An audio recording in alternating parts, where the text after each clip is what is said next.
temos duas razões muito especiais do nosso encontro. Primeiro, porque é dia do Senhor, é dia do povo de Deus se encontrar para adoração, para celebrar o nome do Senhor nosso Deus, mas é dia também da vida da igreja presbiteriana, faz parte da nossa dinâmica, das nossas práticas eclesiásticas, realizar pelo menos uma vez por ano uma assembleia geral ordinária. Então é muito especial para nós, para a liderança da igreja e para os membros da igreja, e eu espero que tudo que nós vamos vivenciar, ouvir, participar aqui, seja tomado nas mãos de Deus para, de alguma forma, promover a nossa edificação e o nosso crescimento. Uma vez que, nesse dia, no dia de hoje, nós teremos a nossa assembleia, eu quero compartilhar com vocês sobre um tema, sobre serviço.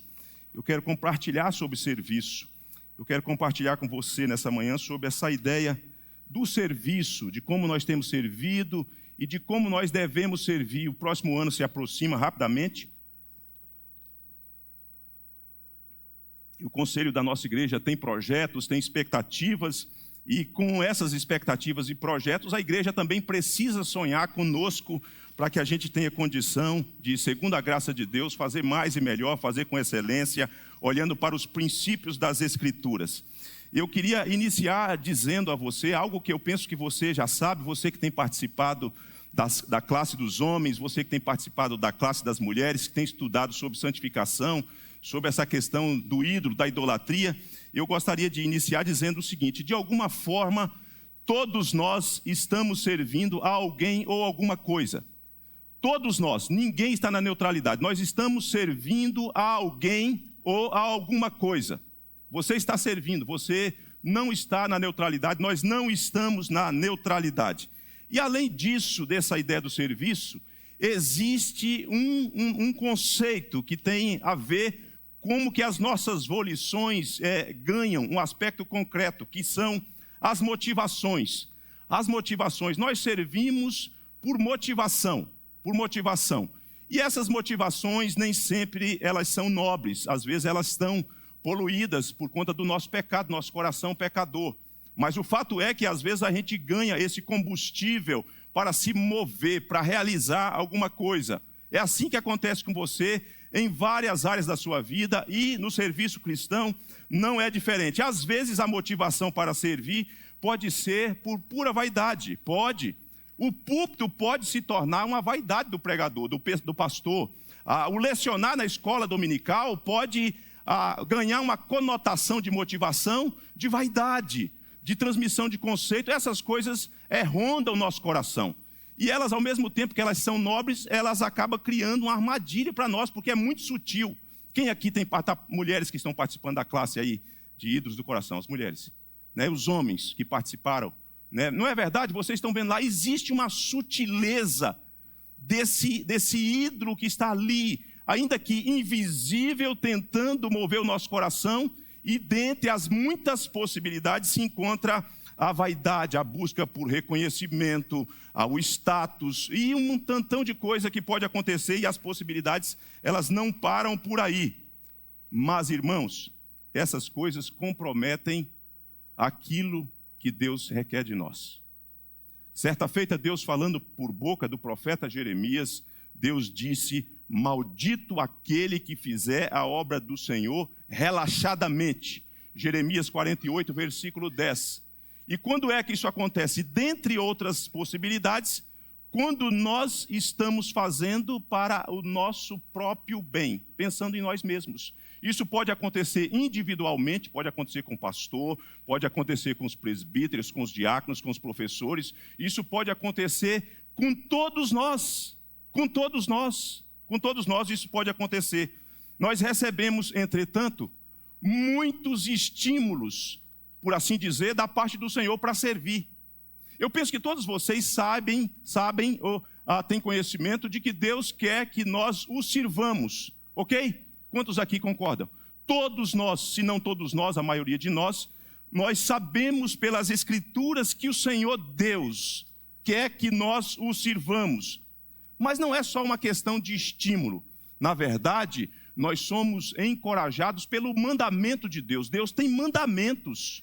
Deus tem princípios, Deus tem ordens que Ele estabeleceu nas Escrituras, quando Ele diz que Ele quer que nós o sirvamos. Embora o Senhor deseja que nós o sirvamos, é importante entender que Ele estabeleceu um modo como Ele quer ser servido. Deus estabeleceu um modo. Não basta você saber assim, Deus quer que eu sirva. Deus quer que eu faça a obra de Deus. Deus quer que eu atue na obra dele, na vida cristã. Deus quer que eu me coloque à disposição para servir na educação infantil. Deus quer que eu me coloque à disposição para fazer alguma coisa na igreja. Não é verdade? Nós sabemos disso. Entretanto, mais do que saber disso, nós precisamos entender qual é a forma. Como é que Deus quer ser servido? Como é que Ele estabeleceu essa dinâmica? Como que isso deve se desenrolar? Como que isso deve ganhar corpo, músculo? Como que a gente deve realizar o serviço cristão? Ei, irmãos, logo mais o secretário do nosso conselho, o presbítero Everson, juntamente com o vice-presidente, eles vão trazer informações, números, que você vai perceber que nós estamos servindo, você está servindo, a sua família está servindo. Talvez alguém possa fazer uma objeção, pastor, mas nós não estamos fazendo tudo o que deveríamos fazer. Com certeza não. Lá na sua casa, na minha casa, há coisas que eu preciso fazer que eu ainda não estou fazendo, mas eu estou fazendo alguma coisa. A minha esposa está fazendo alguma coisa, os nossos filhos estão fazendo alguma coisa. Então, nós precisamos também ficar otimistas e felizes com aquilo que nós podemos fazer. Há muitas outras coisas que nós precisamos realizar, sim. Nós queremos realizá-las, sim. Nós encontramos o melhor jeito de fazê-las, talvez ainda não. Mas nós precisamos olhar para as informações, à luz da Bíblia e dizer, pela graça de Deus nós temos servido. Um planta, outro rega, e o crescimento vem sempre de Deus. É assim que a lavoura de Deus vai sendo cuidada e nós vamos servindo. E por que eu estou dizendo isso? Porque eu louvo a Deus por sua vida. Eu louvo a Deus pela preciosa vida dessa igreja, pela liderança da igreja, pelos presbíteros da igreja, pelos os diáconos dessa igreja, pelas pessoas que atuam na gravação, na transmissão da mensagem que aqui nós proferimos, pelas pessoas que recepcionam as pessoas que aqui chegam, pelos professores que atuam no DI, na educação infantil, enfim, as muitas áreas nas quais nós atuamos. Eu sou grato a Deus e penso que você também precisa ser grato. A nossa igreja não é uma igreja inerte. A nossa igreja está servindo, a nossa igreja está atuando. E nessa oportunidade do dia de hoje, dia de assembleia, nós vamos ver isso. Nós vamos ver isso. Mas, irmãos, nós precisamos, eu volto a dizer, ser lembrados de como que Deus quer ser servido. Então, veja só, o Salmo 100, ele traz um princípio de como que Deus quer ser servido. Como que Deus quer ser servido? Em primeiro lugar, Deus quer ser servido com alegria. Deus quer ser servido com alegria. O Salmo 100 diz assim, celebrai com júbilo ao Senhor todas as terras. E vejam, servi ao Senhor com alegria. Apresentai-vos diante dele com cântico. Então vejam, que dentre os muitos princípios que estão atrelados à questão do serviço, do que nós devemos fazer, do nosso trabalho, do nosso engajamento, da nossa liturgia, do culto solene, mas da nossa liturgia também, do culto da vida para além dessas quatro paredes, Deus quer que o sirvamos com alegria. Porém, irmãos, me permita dizer uma coisa. Apenas o serviremos com alegria se a nossa alegria estiver no Senhor. Não é alegria no serviço, é alegria no Senhor. É alegria no Senhor, é alegria naquele para quem eu estou trabalhando. É alegria para quem eu estou servindo. Porque pode acontecer conosco que num momento ou noutro, eu penso que você já passou por isso, que algum desânimo venha, que algum abatimento chegue. Você, certamente, nem toda segunda-feira você levanta-se, toma seu banho, se arruma, toma o seu café com a sua família. Talvez você tenha a prática de fazer a reflexão com a sua família, o culto doméstico de manhã, ou talvez você faça à tarde, mas vamos pensar que talvez você faça de manhã, e você então Sai para o seu trabalho. A lide te chama, a vocação te chama, os compromissos te chamam. Mas nem sempre você vai com entusiasmo. Tem dia que, se você pudesse, você ficaria em casa. Você não iria porque você está cansado, você está desmotivado e por uma série de fatores. Às vezes pode ser questões físicas, emocionais, pode ser doença mesmo. Enfim, pode ser o ambiente tem se tornado pesado, o convívio com o seu chefe, com quem você lida. Isso tem como que minado, drenado as suas forças e você meio que vai arrefecendo o ânimo de servir. Só que, quando você entende, vem cá, o que eu faço para o meu Senhor. E eu tenho alegria no meu Senhor. O apóstolo Paulo, quando ele está escrevendo a sua carta aos Filipenses, a carta que é intitulada A Carta da Alegria. Em que condição Paulo estava, meus irmãos? Em que condição? Quantos aqui se lembram? Ele estava preso. E na prisão ele prega o evangelho porque ele entende que as algemas, as grades não podem aprisionar o evangelho. E nessa condição na qual esse homem estava cerceado da sua liberdade, este homem escreve uma carta da alegria. E ele fala que é um homem feliz, que é um homem alegre. Mas quando ele vai instruir a igreja, ele fala assim: alegrai-vos no Senhor. Alegrai-vos no Senhor. Outra vez digo, alegrai-vos no Senhor. Então, não é alegria por alegria, não é um fim em si mesmo. É alegria no Senhor. Nós só serviremos com alegria, nós só faremos o nosso trabalho com canções, né? Mesmo na jornada na vida, não nas canções só no ambiente de culto, embora aqui o texto esteja falando disso. Nós iremos cantarolando as canções do Senhor enquanto servimos na sua vocação lá fora. Se a minha alegria está no Senhor, a fonte da minha alegria é o Senhor. Ele é a fonte que nutre o meu coração e que me dá a condição de cumprir o mandamento que foi posto, que foi estabelecido por Ele mesmo. Servir ao Senhor com alegria. Porque, irmãos, tantas vezes o trabalho se torna pesado. Pode se tornar. É uma pessoa que atua na área da música, que tem lá a agenda do ensaio, às vezes por uma série de fatores, fala: ai meu Deus, quinta-feira, geralmente na quinta, né? Tem ensaio, 10 horas da noite. Se não tiver alegria no Senhor, vem arrastado. E o que pode ocasionar? Pode fazer a obra do Senhor relaxadamente. E maldito o homem que faz a obra do Senhor relaxadamente. Ô irmãos, hoje nós precisamos celebrar nessa manhã. Precisamos enaltecer o nosso Redentor pelas coisas que nós tivemos condição de fazer segundo a sua graça. O que fizemos foi segundo a graça de Deus, nada mais.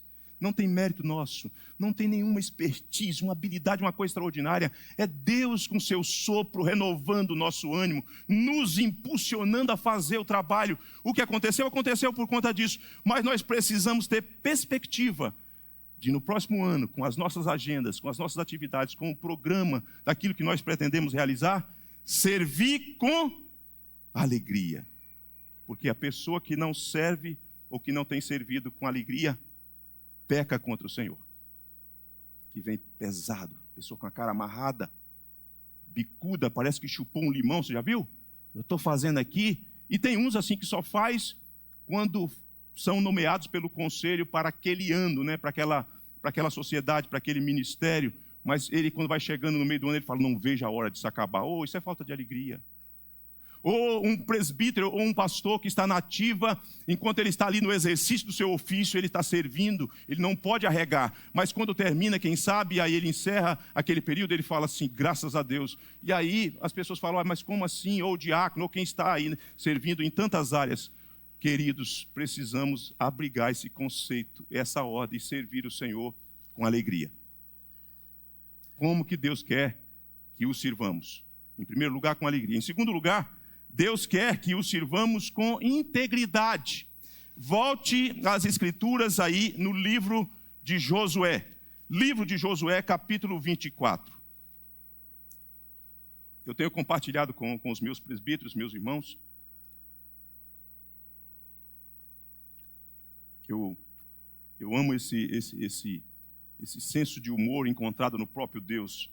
Porque Josué é o homem dos embates, é o general, digamos assim, é é o estrategista que lidera o povo no campo de batalha para vencer, de como lidar com os inimigos, de como rever as estratégias, de como realinhar a vida de acordo com o ensino de Deus. E chega um momento que Deus fala assim: Josué, você está velho, você está velho. Você já pensou quando você olha para você em frente ao espelho, vê as rugas, né? Vê as rugas, como aquela irmãzinha, quando os meninos colocaram esse telão aqui atrás, né? A irmãzinha olhou lá de trás e falou assim: pastor, hoje eu vi até os pés de galinha do senhor. Eu falei: ô, minha irmã, ô, irmãzinha, tanta coisa para se ver, né? Mas enfim. Então, quando você depara-se diante do espelho e olha, e seu rosto está esculpido pelas rugas, o tempo, os cabelos, ou alguns que nem cabelo têm, e por aí vai, mas isso não tem a ver com idade, né? Isso não tem a ver com idade, né, Tiago? Então, essas coisas acontecem, e você olha e vê que o físico, as forças se esvaíram, você não é mais o mesmo, você não sobe mais a escada do mesmo jeito, você não tem como vir jogar um futsal com os meninos aqui na terça-feira e galopar, de correr, ir em busca da bola, a cabeça até funciona, mas não dá.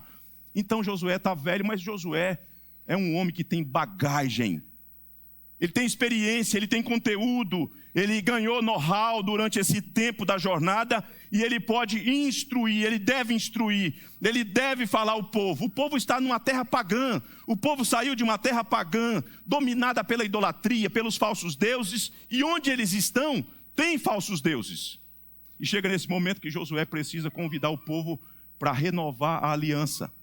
E na renovação da aliança, vejam, no versículo 14, o que ele vai dizer: agora, pois, temei ao Senhor e servi-o com integridade, com fidelidade.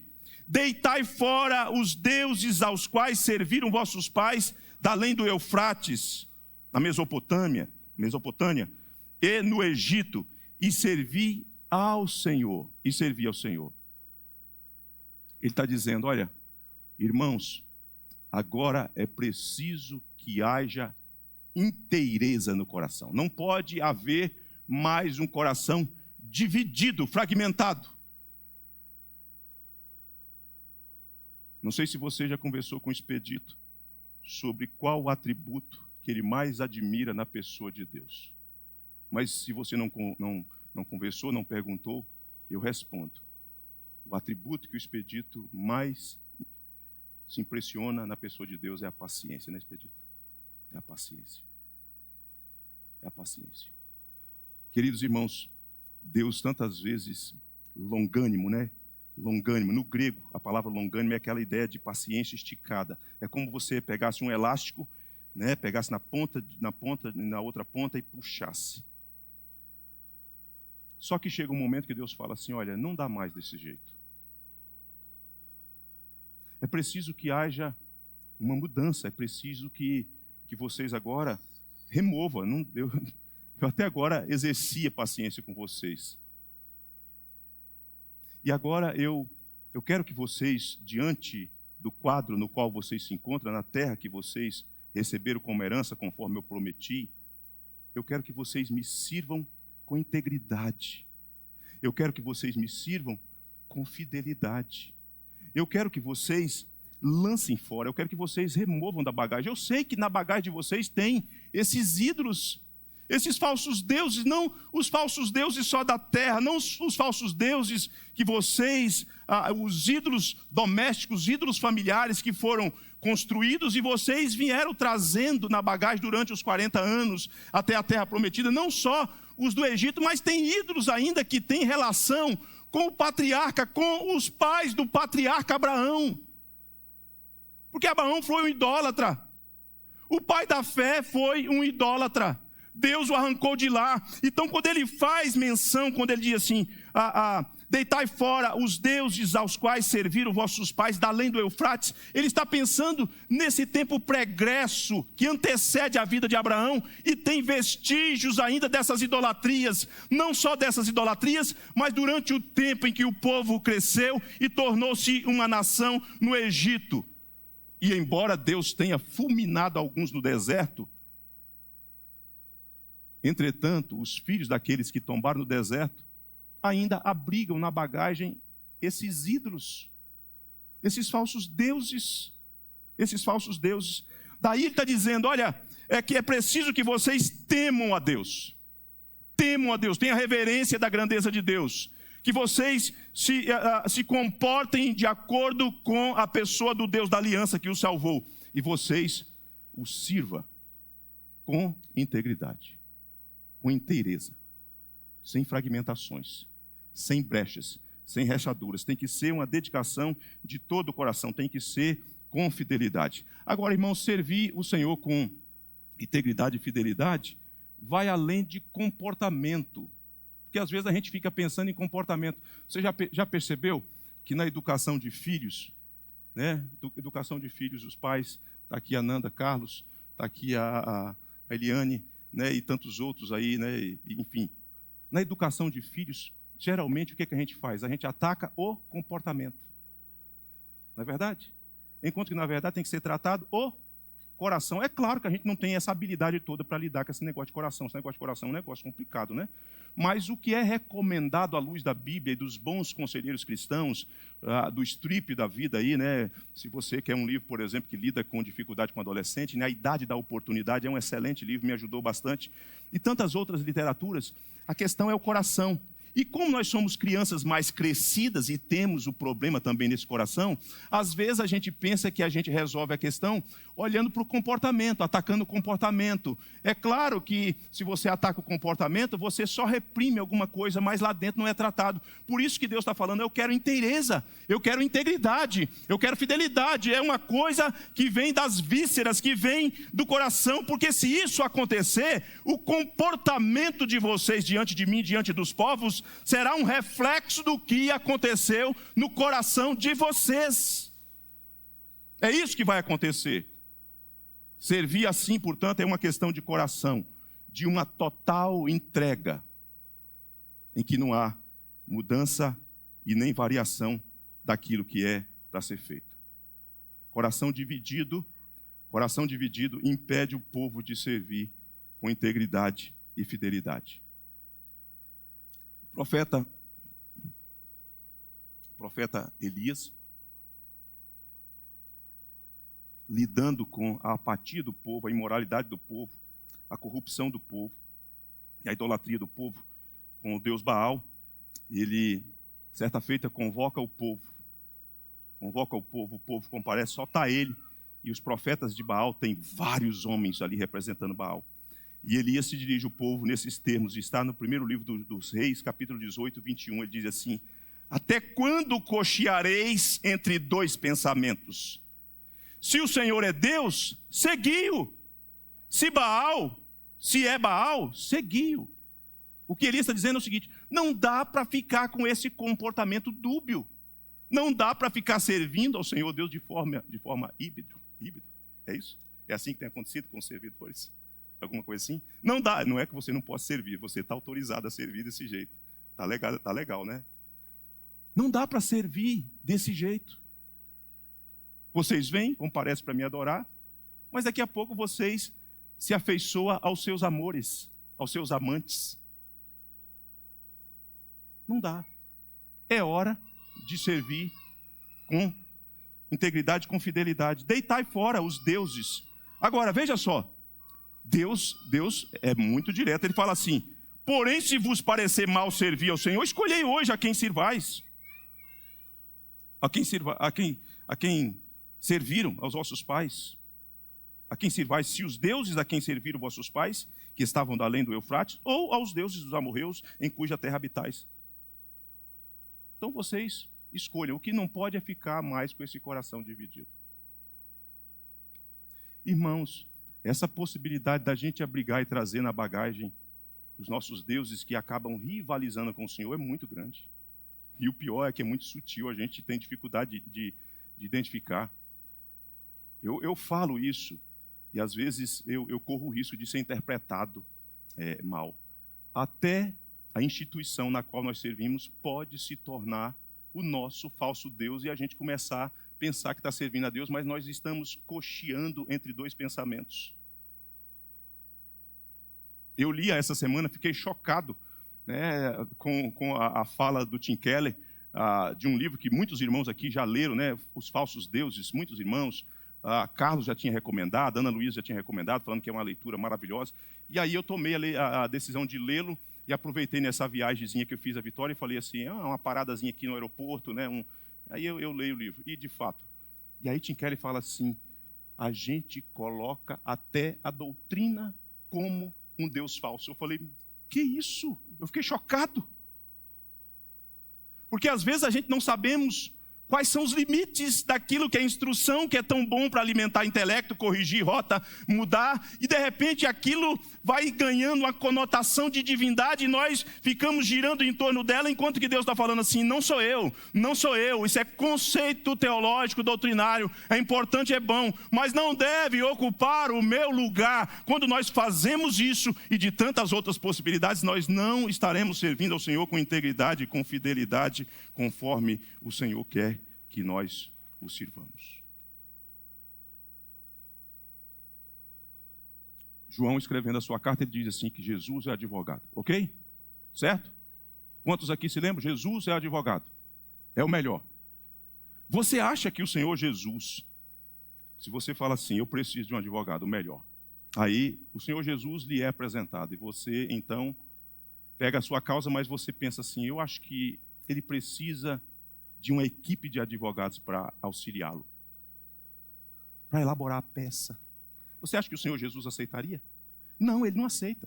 Ou ele é o seu advogado exclusivo, ou ele não será o seu advogado. Ou ele é aquele que você confia que ele vai defender a sua causa perante o Supremo Juiz, ou ele diz, não, eu não sou então seu advogado. Então continue com esses outros nos quais vocês colocaram a vossa confiança. Portanto, o Senhor quer que o sirvamos com integridade, com inteireza, com o todo, com aquilo que nós somos. Em terceiro lugar, Deus quer que o sirvamos mirando no modelo supremo. Em João, capítulo 13, texto muitíssimo conhecido, nós temos o modelo de como nós devemos servir, para quem nós devemos olhar.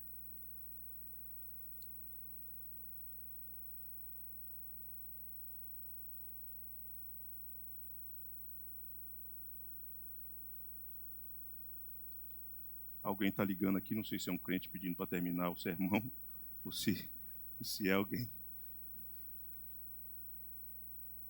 Capítulo 13. Durante a ceia, tendo já o diabo posto no coração de Judas Iscariotes, filho de Simão, que traísse a Jesus, sabendo que o Pai tudo confiara às suas mãos, e que ele viera de Deus e voltava para Deus, levantou-se da ceia, tirou as vestimentas de cima e, tomando uma toalha, cingiu-se com ela. Depois deitou água na bacia e passou a lavar os pés dos discípulos e a enxugar-lhes com a toalha com que estava cingindo. Capítulo 13, versículo 12 diz assim, depois de lhes ter lavado os pés, tomou as vestes e, voltando à mesa, perguntou-lhes, compreendeis o que eu vos fiz? Vós me chamais o mestre e o Senhor e dizeis bem, porque eu sou. Ora, se eu, sendo o Senhor e o mestre, vos lavei os pés, também vós deveis lavar os pés uns dos outros, porque eu vos dei o exemplo para que, como eu vos fiz, façai-vos também. Em verdade vos digo que o servo não é maior do que o seu senhor, nem o enviado maior do que aquele que o enviou. Ora, se sabeis estas coisas, bem-aventurados sois, se as praticardes, diz o Senhor Jesus. O que é que nós vemos nesse texto aqui? Dentre muitas coisas que nós poderíamos perceber, olhando para o modelo. No modelo nós vamos encontrar um princípio de proatividade. Proatividade. Estão ali o colegiado, os discípulos. O Senhor chega na mesa, o Senhor Jesus chega numa casa. A acolhida formal, e que fazia parte daquele contexto socioeconômico, cultural, não foi cumprida, não foi realizada.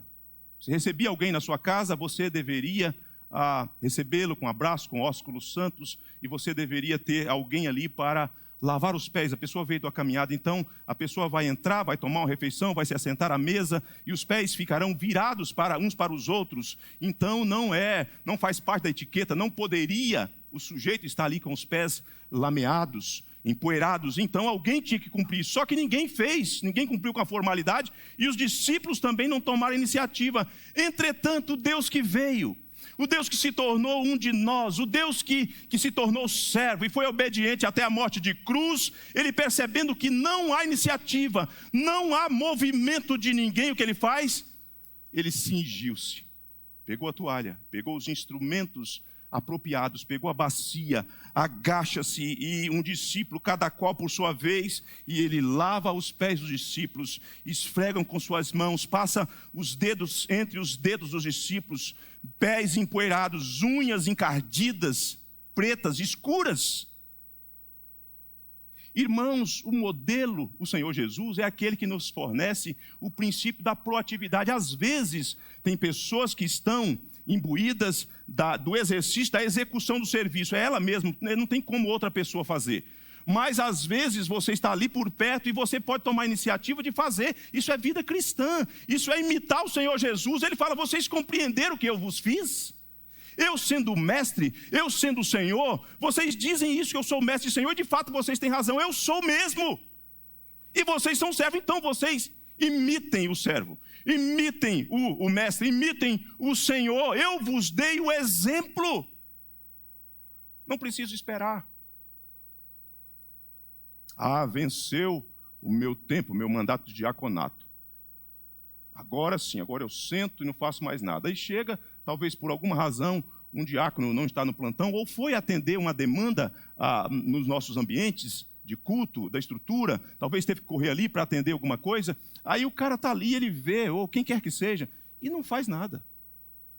Você esqueceu quem é o modelo. O modelo, não vou fazer porque hoje a escala é o plantão de fulano de tal. O que é isso? O que é isso, irmãos? Terceiro, ou segundo, nós vemos aqui o princípio da humildade. Da humildade. O degrau do serviço cristão é o degrau de baixo. O serviço cristão não é status, não, irmãos. O reverendo, né? Isso não é status, isso é um pronome de tratamento. Se você quer adentrar, engajar-se no serviço cristão buscando status, você perdeu-se. Você está perdido, você não olhou para o modelo. O modelo é humildade. É verdade que às vezes na comunidade há pessoas que querem determinados lugares. Os discípulos mesmo, me parece que é nesse contexto, eles estão, dois pelo menos, chegam assim, Senhor, quando tu vieres no teu reino, permita que o meu irmão, né, um centro à esquerda, o outro à direita, e os outros discípulos ouvindo aquela conversa, né? Está lá em Marcos. Não é status, não é posição. É privilégio de poder servir uns aos outros. Com que espírito? O espírito da humildade. O espírito da humildade. Porém, nós corremos o risco de destoar do modelo. Nós corremos o risco de nos afastar do modelo e querer fazer do nosso próprio jeito, do jeito que a gente acha que é melhor. Só que do jeito que está posto, traz glória para o nome de Deus. É a única forma de trazer glória para o nome de Deus é fazer do jeito que Ele estabeleceu que tem que ser feito. De que jeito tem que ser feito? Deus quer que nós o sirvamos com alegria. Deus quer que nós o sirvamos com integridade. Deus quer que nós miremos o modelo.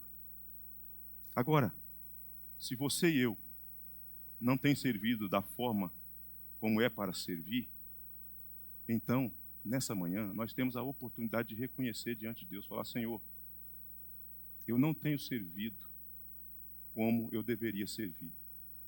Na verdade, tudo tem sido meio pesado para mim. Eu não tenho tido esse entusiasmo de espírito para servi-lo como o Senhor estabeleceu. Nós temos a oportunidade nessa manhã de reconhecer, de olhar para dentro do nosso próprio coração, e ao reconhecer, então, nós podemos pedir perdão. Sabe por quê, irmãos? Trazer uma reflexão como essa nessa manhã, a gente não pode terminar pensando, puxa, e agora? Qual a solução? A solução é a mesma. A solução é o Senhor Jesus. Sabe por quê?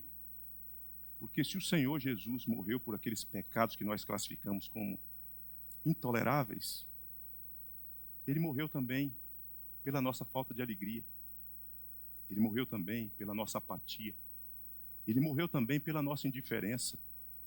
Ele morreu também, mesmo quando nós deveríamos servi-lo com integridade, com inteireza, nosso coração está dividido. Nós temos afeições e desejos pelos amantes das nossas trevas. Então, é uma manhã também para a gente sair informado, instruído, mas também aliviados. Ele perdoa também o seu pecado. Ele perdoa o meu pecado. Então eu quero lhe dar a oportunidade nessa manhã para que você aí onde está, se você não está servindo, confesse, fala, Senhor, eu tenho sido omisso, eu não estou servindo de forma alguma. Mas se você está servindo, mas não está servindo com alegria, também confesse. Mas se você está servindo, mas não está servindo nem com alegria, e nem de forma alguma, e nem com integridade, peça perdão, fala, Senhor, me perdoe. Me dê um renovo, me dê a tua graça para que nos próximos meses, nos próximos anos, no próximo ano, eu possa abrigar, acolher e servir o Senhor da forma como o Senhor Deus quer que eu sirva. Vamos orar então? Vamos orar aí onde você está. Coloque a sua vida diante de Deus. Se não for o seu caso, você não precisa fazer essa oração. Mas se for o seu caso, como é o meu caso, então vamos reconhecer isso e vamos orar.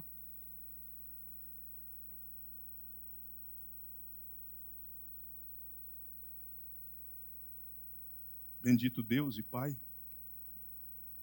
nos alegramos com a oportunidade que temos de estarmos na Tua presença nessa manhã. De cantar louvores ao Teu nome, de participar efetivamente desse momento litúrgico, de culto, de serviço ao Senhor Deus.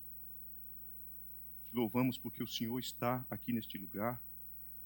O Senhor é o Deus da nossa vida, é o Deus da nossa casa. Tu és o Deus desta igreja, essa igreja é tua. Ela é a noiva do teu filho, Senhor. E nós queremos te louvar a semelhança daquilo que o presbítero Expedito reproduz, do consolo que ele tem recebido e percebido do atributo de que tu és paciente. Nós queremos te louvar pela paciência que tu tens tido para conosco. As nossas rebeldias, a nossa contumácia, tantas vezes que é materializada, e o Senhor Deus tem se mostrado paciente. Senhor, mas nós não queremos seguir do mesmo jeito, nós queremos mudança. Nós, na verdade, precisamos de mudança. Então, trabalhe o nosso coração.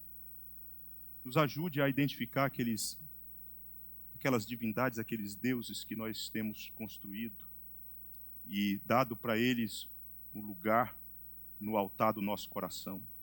Que eles sejam destronados e que o Senhor, de um modo absoluto, governe sobre a nossa vida, sobre a nossa mente. Traz quebrantamento para nós nessa manhã, Pai. Livra-nos da indiferença, da frieza.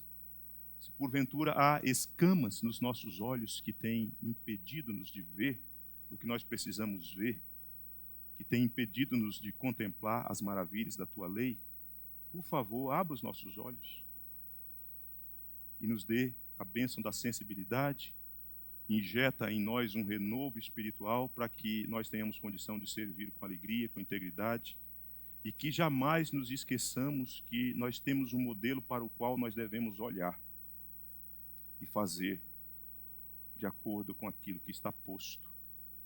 Pois ele disse que o Filho do Homem não veio para ser servido, mas veio para servir e dar a vida em resgate de muitos. Nós oramos por cada irmão que se quebranta, que se humilha diante de Ti, pedindo nessa manhã perdão.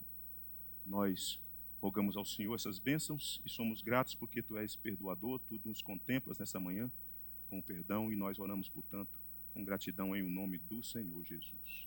Convido a igreja a ficar em pé para finalizarmos esse momento. Queridos irmãos e irmãs, que a graça do nosso grande Deus, Salvador Jesus Cristo, que o amor de Deus o Pai, que a comunhão e a consolação do Deus Espírito Santo sejam sobre todos nós, igreja de Deus aqui reunida e espalhada.